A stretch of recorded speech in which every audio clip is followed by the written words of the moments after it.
Kita ulas lebih dalam soal fenomena bendera bajak laut atau One Piece dari serial anime bersama Hendarsam Marontoko, politisi Partai Gerindra, dan Usman Hamid, Direktur Eksekutif Amnesty International Indonesia. Selamat malam, Bung Usman. Selamat malam. Hendarsam. Selamat malam. Saya ke Bung Usman dulu deh. Oke. Tadi kan kita lihat ya di berita pengantar, ada aparatur TNI yang menghampiri sekelompok pemuda yang menggambar mural seperti mural yang tidak ada kaitannya sebenarnya dengan bendera merah putih. Kalau dalam konteks itu, apakah tindakan represi? Ya, kalau saya melihat itu agak represif ya.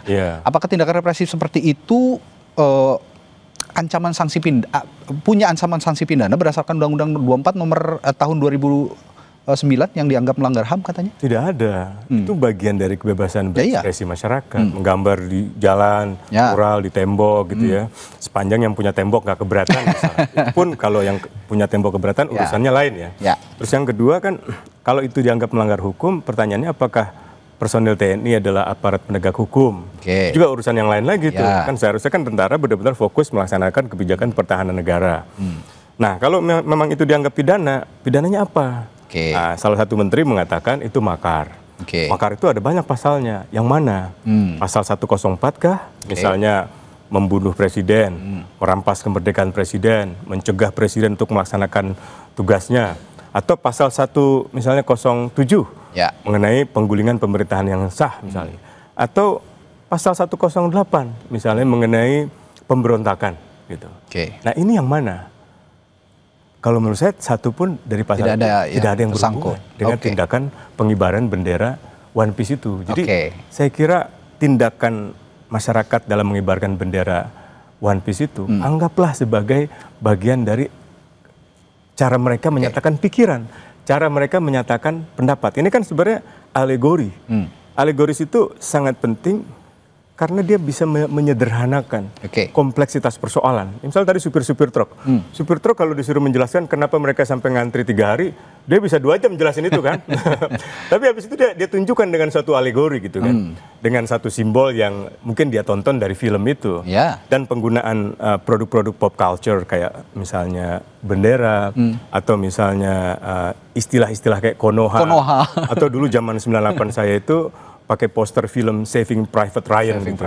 Jadi film itu menggambarkan kesia-siaan dalam perang. Kesia-siaan perang itu karena pemerintah suatu negara mengirimkan tentara yang tidak berpengalaman ke suatu medan perang, yang akhirnya mengakibatkan tentara kita itu mati gitu. Nah, jadi metafora, alegori, aforisme itu menurut saya kekayaan budaya kita yang harusnya dihormati, dihargai kan, daripada masyarakat misalnya merusak pelabuhan kan nggak mungkin kan gitu kan. Tapi di sisi lain, saya ke Bung Hendarsam nih. Di sisi lain Bang Hendarsam, tadi juga di berita pengantar kita lihat ada bendera merah putih disandingkan dengan bendera One Piece. Nah, apakah itu yang dinamakan juga delik pidananya di situ ada? Karena kan diatur juga dalam Undang-Undang Nomor 24 tahun 2009 tentang bendera, bahasa dan lambang negara.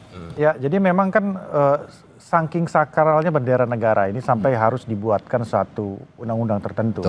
Ya kan, tentang bendera negara, tentang lambang negara, tentang lagu kebangsaan, tentang bahasa, kan seperti itu.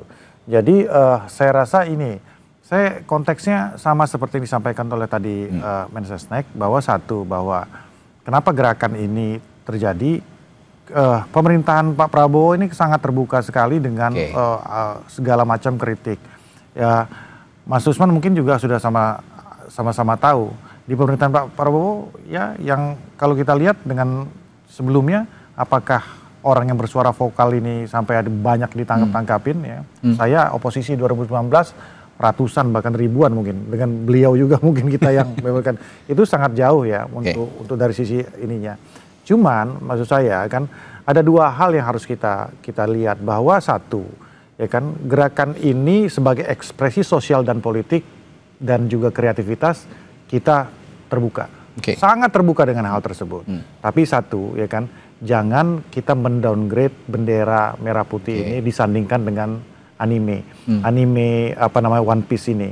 Satu ini bukan kultur bangsa Indonesia. Anime ini dari infiltrasi dari Jepang. Dan kedua, konteksnya juga nggak semua juga tahu ini apa namanya itu filosofi dari One Piece ini. Harus nonton dulu kayaknya. Harus nonton dulu. Saya juga cek baru nggak ada yang tahu ini FOMO juga ya kan. Yang ketiga, One Piece ini kan perompak. Nah kan gitu kan. Yang ketiga juga menjelang menjelang proses hari kemerdekaan kita. Bagaimana kita berdarah-darah, bagaimana para pejuang kita berdarah-darah untuk mendapatkan kemerdekaan itu, dan kita tanda kutip kita rusak kesakralan itu dengan cara-cara seperti ini.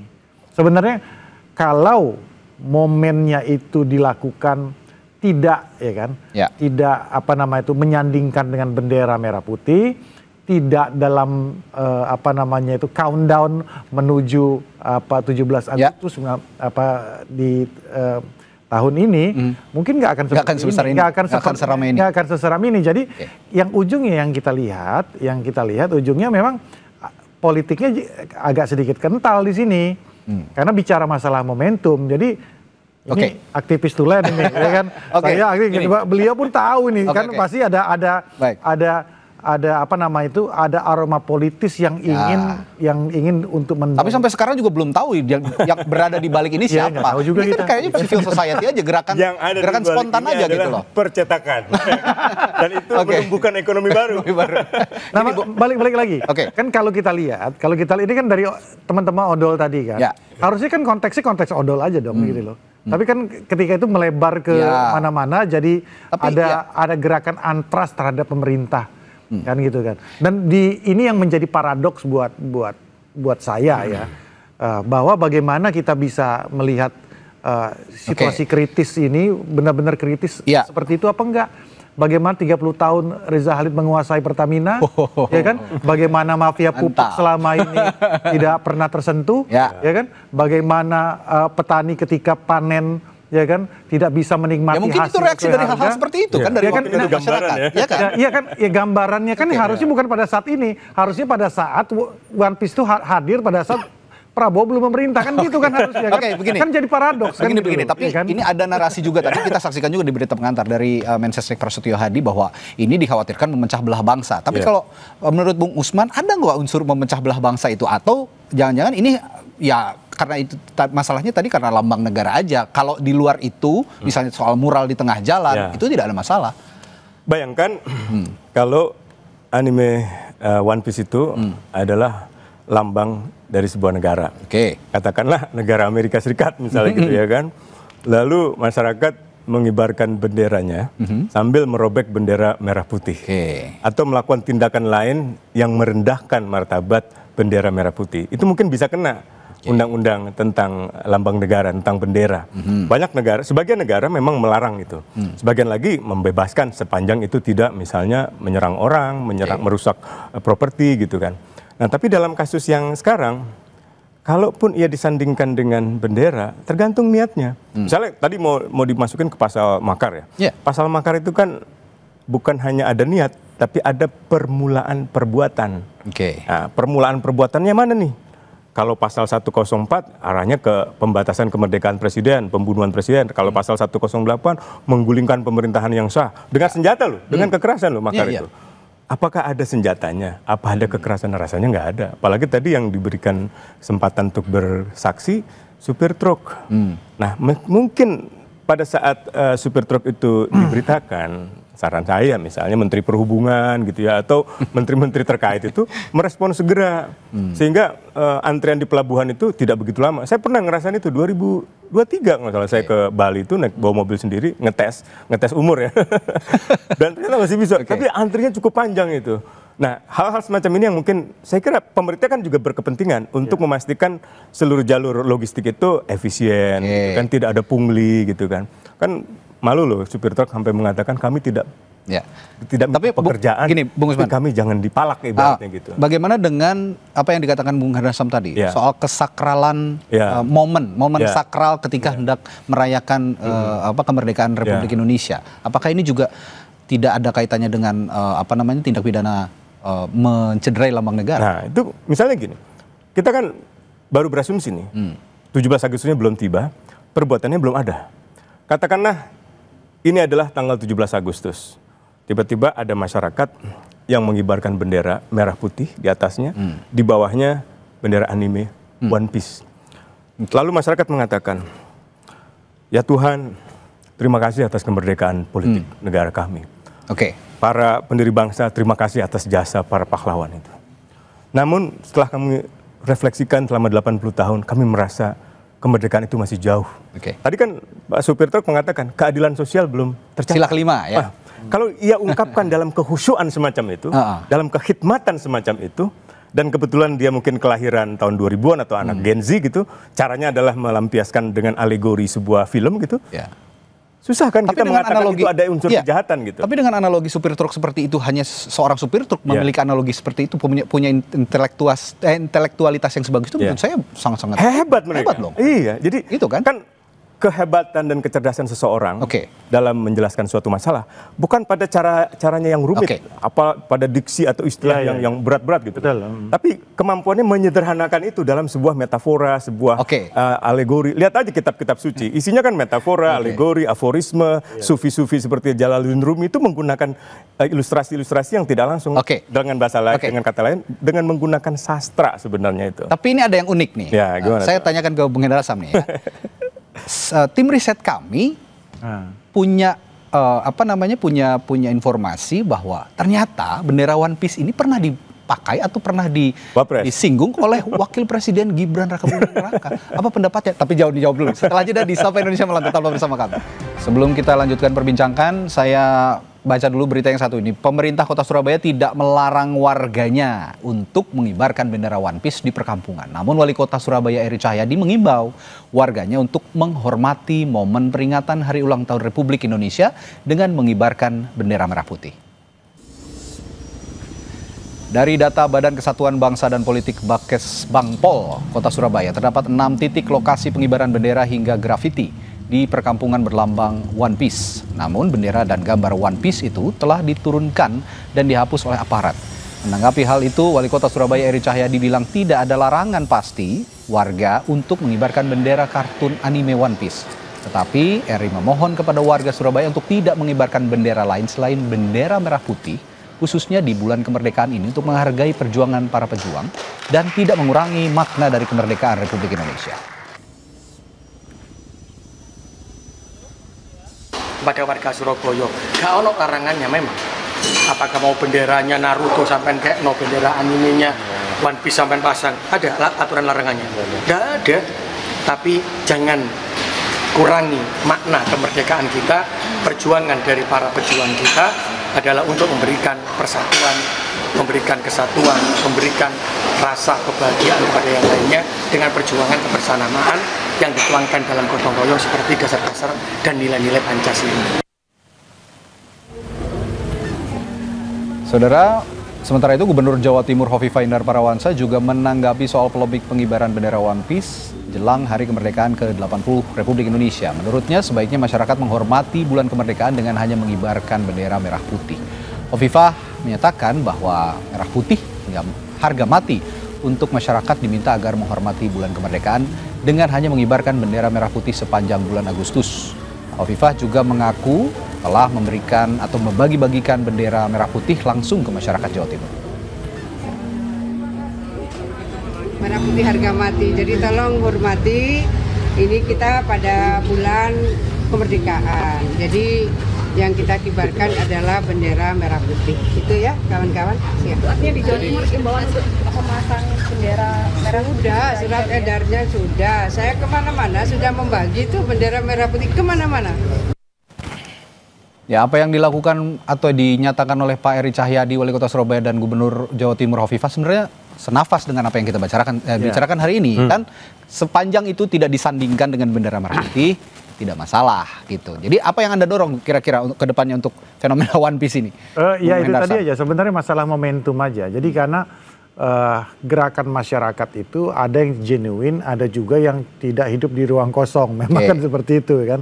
Nah, kalau saya melihatnya gini ya, bukan kritik tapi masukan kepada adik-adik kita bahwa memang kita ini mengalami krisis nasionalisme.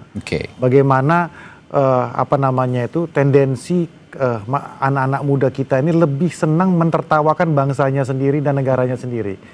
Nah, ini berbeda dengan kami ini nih yang dulu kita berusaha nasionalisme itu kita perjuangkan. Ini sebenarnya lagi pengen kita ubah bahwa mentertawakan gimana contoh gini ya, 10 tahun yang lalu aja lah. Gimana ketika Indonesia dengan Malaysia sedang tanding bola. Itu nasionalisme tinggi banget kita dengan mereka. Tapi enggak, kalau sekarang itu enggak. Kita malah mentertawakan diri kita sendiri, mengatakan negara Konoha, ya kan, Wakanda, ya kan, terlepas dari segala macam kekurangan yang ada di pemerintahan sebelumnya. Tapi artinya bahwa hal-hal seperti inilah yang memang harus mulai kita pupuk. Jadi mentertawakan diri sendiri itu atau bukan ngenyek gitu ya bahasa itunya, nyinyir terhadap dan ngenyek terhadap bangsa sendiri itu malah diketawain sama bangsa-bangsa luar gitu loh. Gini, berangkat dari pernyataan Bung Hendar Sam tadi, ketika banyak anak-anak muda kita yang sekarang ya mungkin sedikit kurang menghargai negara lah begitu. Dengan tadi mengatakan negara Konoha, negara Wakanda. Saya ke Bung Usman. Bung Usman, kalau gitu memandang fenomena ini sebagai cerminan kegelisahan masyarakat terhadap kondisi sosial politik misalnya, itu seperti kekecewaan terhadap kinerja pemerintah, apa yang dikatakan oleh supir truk tadi. Kalau gitu bisa nggak pemerintah memanfaatkan momen ini sebetulnya untuk bersama-sama nyari solusi gitu loh, bukan alih-alih malah melakukan tindakan represif, memanfaatkan aparat gitu. Bisa banget, apalagi kan baru-baru ini Presiden Prabowo menyampaikan pidato tentang apa yang dimaksud sebagai serakahnomics gitu kan, ekonomi keserakahan, yang sebenarnya mengilustrasikan cara perompak di dalam melakukan pengumpulan aset-aset ekonomi kekayaan. Nah justru kampanye One Piece ini dengan gambar perompak ini sebenarnya selaras dengan pidatonya Prabowo. Ini anggap aja sebagai DPR jalanan nih. DPR Senayan mungkin caranya dengan undang-undang, Bung Hendar Sam, dan kawan-kawan ya, debat RUU bermalam-malam gitu. Tapi cara masyarakat kan lain lagi, nggak bisa disamakan dengan Bung Hendar Sam. Dia punya caranya sendiri. Kalau gitu, itu dengan ungkapan-ungkapan sastra atau ungkapan seni atau ungkapan budaya gitu. Kalau gitu, kalau dibilang kata Bung Hendar Sam tadi sudah mulai mengikis nasionalisme anak-anak muda, sebenarnya anak-anak muda ini kan sayang dengan kondisi seperti sangat ini kan? Sayang. Kan lihat supir truk tadi. Keadilan sosial tidak ada. Kan dia sebenarnya tidak sedang mengecam pemerintahan Prabowo. Dia sedang mempertanyakan di negara ini kenapa keadilan sosial nggak hadir. Nggak ada gitu. Apakah itu sekarang pemerintahan Prabowo, apakah sebelumnya pemerintahan Jokowi, SBY, misalnya Mega, atau Gus Dur, atau Soeharto, atau bahkan Soekarno, dan seterusnya gitu. Jadi kenapa keadilan sosial itu nggak hadir?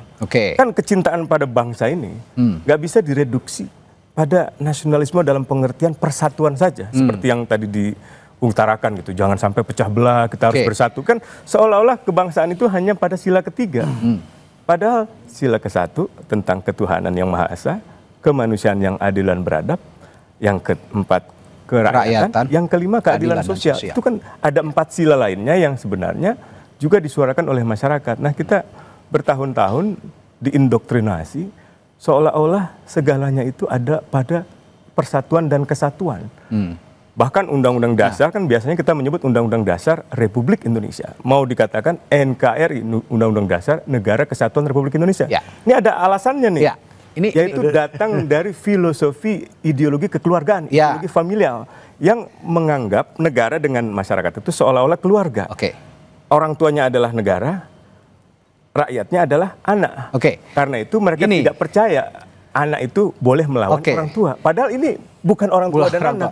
Ini negara modern yang hubungannya egaliter gitu. Jadi saya kira itu harus diterima dengan lebih terbuka gitu. Alih-alih gitu ya memberikan sikap yang represif terhadap Gen Z, milenial gitu ya. Kita tahu loh ya usia-usia kita tahu lah kalau dinasehatin sih masih bisa nerimo-nerimo. Gen Z kan agak susah nih kalau dinasehatin, mereka punya cara lain untuk mencari cara kritik lain. Nah, alih-alih memberikan ya tadi saya tanyakan, kenapa enggak pemerintah tahu bahwa Gen Z ini kan generasi emasnya Indonesia gitu. Kenapa enggak dirangkul aja gitu. Kita harus pilah dulu. Odol ini apakah mereka kan selalu punya cara gitu loh. Masalah odol ini, tapi kan bukan hanya odol ya. Iya, kayak konteksnya sudah meluas kan. Bung Usman tadi kan. Konteksnya odol apakah ini mewakili Gen Z atau tidak? Kan ini kan hal yang berbeda sebenarnya kan. Jadi ini kan masyarakat kecil bawah dan pekerja-pekerja yang ada pada saat itu. Dan ini nggak bisa kita samakan dengan Gen Z yang mungkin punya perspektif yang berbeda tentang ini. Ya memang masalah odolnya masalah keadilan sosial, itu tentu. Dan saya mensupport hal tersebut apabila memang ini harus diselesaikan secara cepat-cepatnya. Tapi di satu sisi bahwa memang kita algoritma sosial kita ini menjurus ke arah terkikisnya nasionalisme, ya kan? Ini yang menurut saya kita agak miris dengan kami ya, yang boomers ini, ya kan? Bagaimana kita sekarang saya balik bertanya kan, teman-teman adik-adik kita itu kan tahu nggak, ya kan, pahlawan-pahlawan kita itu siapa-siapa aja sih, ya kan? Apa yang sudah dilakukan, ya kan? Apa namanya itu dari daerah mana segala macam. Saya rasa belum tentu tahu gitu kan. Nah, ini yang sebenarnya masukan saya, ini dua hal yang kreativitas anak muda ini dengan rasa nasionalisme mereka ya itu harus tetap ditumbuhkan. Bagaimana contoh Amerika, ya kan, bisa mengglorifikasi, ya kan, keamerikaannya itu sampai ke luar negeri kan. Film Amerika lawan Vietnam aja Amerika itu kalah, tapi dengan film Rambo dia bisa menang gitu. Jadi hal seperti ini sebenarnya yang ke depan harus, maksudnya ada titik temu antara kreativitas dari Gen Z ini tapi dengan rasa nasionalisme. Kalau saya boleh menyimpulkan perbincangan malam hari ini, jangan buru-buru menyimpulkan bahwa ini tindak pidana. Harus dipilah juga. Itu tidak. Saya juga jangan menyimpulkan buru-buru ini tindak pidana. Harus dipilah juga konteksnya mana kreativitas, mana yang menghina lambang negara. Baik, terima kasih Bung Usman, Bung Hendar Sam sudah berbagi perspektifnya malam hari di Sapa Indonesia Malam. Tetaplah bersama kami saudara, setelah jeda Sapa Indonesia Malam akan kembali dengan informasi lainnya. Kapal cepat